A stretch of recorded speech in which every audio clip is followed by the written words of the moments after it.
Kita semua kan sering ya dengar cerita soal kehebatan cinta.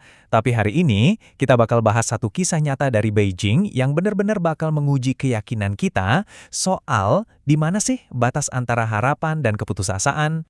Nah, ini dia pertanyaan intinya. Emangnya bisa ya sebuah emosi sekuat cinta itu beneran ngubah takdir? Yuk kita cari tahu jawabannya bareng-bareng lewat kisah yang luar biasa ini. Oke, jadi perjalanan kita ini dimulai dari sebuah cinta yang terpendam. Ini adalah cerita tentang perasaan yang disimpan dalam banget yang gak pernah berani diungkapin. Yuk kenalan dulu sama tokoh utama kita, namanya Yoi Mei. Coba dibayangin posisi dia. Kamu cinta banget sama sahabat sendiri, dari kecil bareng-bareng, tapi terlalu takut buat ngomong. Jadi dia cuma bisa hidup dalam harapan diam-diam. Berharap satu saat nanti, entah gimana caranya sahabatnya itu bakal ngerti sendiri. Relate banget kan? Terus, datanglah momen yang paling dia takutin. Satu kabar yang rasanya langsung menghancurkan dunianya.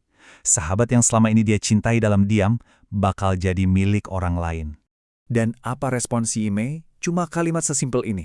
Bayangin, di balik senyum paksanya itu, hatinya hancur banget. Dia lebih milih buat doain kebahagiaan sahabatnya, meskipun itu artinya dia harus ngorbanin kebahagiaannya sendiri. Nah, dari sini ceritanya jadi makin kelam. Yang tadinya cuma patah hati diam-diam, sekarang berubah jadi tragedi yang benar-benar mendekat. Coba lihat deh, secepat apa semuanya berantakan. Cuma 6 hari. 6 hari setelah lihat undangan itu, tubuh Yimei nyerah. Dan cuma dalam hitungan bulan, keluarganya, yang mungkin udah nggak tega lihat penderitaannya, harus bikin keputusan paling berat, yaitu merelakan dia pergi. Tapi, di tengah semua keputusan ini, ada satu hal yang luar biasa kontras. Di satu sisi, diagnosisnya parah banget. Secara medis, harapannya hampir nol. Tapi di sisi lain, lihat deh kesetiaan sahabatnya. Dia sampai nunda pernikahannya loh. Dia nolak buat ninggalin Yimei, seolah mau buktiin kalau ikatan mereka itu lebih dari sekedar temen. Disinilah kita sampai di puncak emosional ceritanya. Saat-saat terakhir, di mana sepertinya udah nggak ada harapan sama sekali. Coba bayangin suasana di ruangan itu. Semua harapan udah pupus, keluarganya udah pasrah, dan sahabatnya ini duduk di samping tempat tidurnya mikir kalau ini bakal jadi obrolan terakhir mereka selamanya. Dan di momen inilah, kebenaran yang dipendam begitu lama akhirnya keluar. Di saat-saat terakhir, dia ngakuin semuanya, bukan lagi sebagai sahabat, tapi sebagai seseorang yang cinta banget sama Yimei.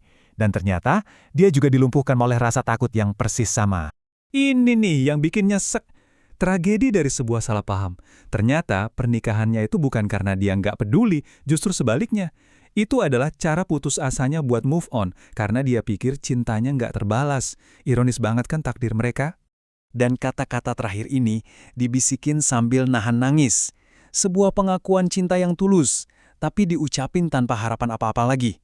Cuma sebagai ucapan selamat tinggal.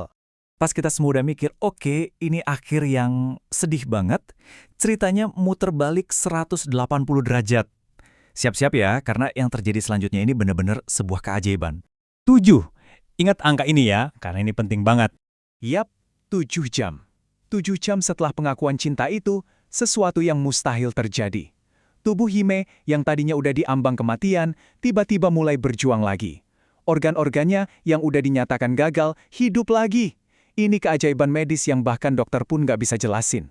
Dan proses sembuhnya itu cepat banget loh. Sehari setelah jadwal kematiannya, dia sadar dari koma. 3 hari kemudian, dia udah bisa buka mata dan ngomong. Dan cuma dalam 2 bulan, mereka menikah. Bener-bener akhir yang nggak pernah disangka-sangka. Jadi, apa penjelasannya? Ya ini, kata-kata pertama Yimei setelah sadar, itu ngejawab semuanya. Ternyata pendengarannya beneran masih berfungsi. Dia dengar setiap kata pengakuan sahabatnya, dan kata-kata itulah yang jadi bahan bakar buat dia berjuang melawan maut. Luar biasa banget kan ceritanya? Jadi, apa sih hikmah yang bisa kita ambil dari semua ini? Mari kita rangkum ya. Kisah mereka ini akhirnya jadi legenda di Beijing. Ini tuh bukan cuma sekedar cerita cinta biasa, tapi juga jadi pengingat buat kita semua tentang pentingnya jujur sama perasaan, tentang kekuatan harapan, dan soal fakta bahwa ikatan emosional itu bisa punya dampak fisik yang nyata. Pada akhirnya pesannya simpel tapi dalam banget. Cinta itu sebuah keajaiban. Mau kita lihat dari sisi spiritual atau psikologis, intinya tetap sama. Cinta punya kekuatan buat jadi cahaya di saat paling gelap sekalipun. Nah, sebagai penutup, aku mau kasih satu pertanyaan buat kalian renungin. Coba deh, lihat lagi perjalanan hidup kalian sendiri. Gimana cinta, entah itu dari pasangan, keluarga, atau sahabat, udah ngebentuk momen-momen penting dalam cerita hidup kalian?